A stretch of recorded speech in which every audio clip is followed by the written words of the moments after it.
मित्रांनो, मी आज बोलणार आहे तो बी-जे-पीचा कार्यकर्ता, जो मुख्यमंत्री फडणवीस यांच्या अत्यंत जवळचा मानला जातो. तो तुषार दामगुडे यांनी काल काँग्रेसचे प्रवक्ते हनुमंत पवार यांच्यावर जो पुण्यात हल्ला केला.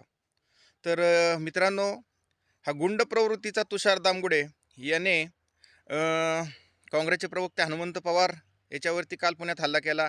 पुढारी न्यूज चॅनलच्या एका चर्चेदरम्यान हे दोघे एकत्र आले असताना गेटच्या बाहेर येऊन त्याने हनुमंत पवार याच्यावरती ह्या तुषार दामगुडे ह्या गुंड प्रवृत्तीच्या व्यक्तीने हल्ला केला आहे. त्याचा जाहीर निषेध.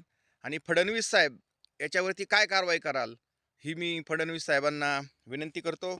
आणि त्याच्याजवळ पिस्तूल होतं मित्रांनो. ह्या तुषार दामगुडेने कमरेला पिस्तूल लावलं होतं. त्याचे 4-5 साथीदार गुंड त्याच्याबरोबर होते. तर हे महाराष्ट्रामध्ये चाललंय काय? तर आपण फडणवीस साहेब आपण काय कारवाई करणार या तुषार दामगुडेवरती? हा माझा सवाल आहे. धन्यवाद.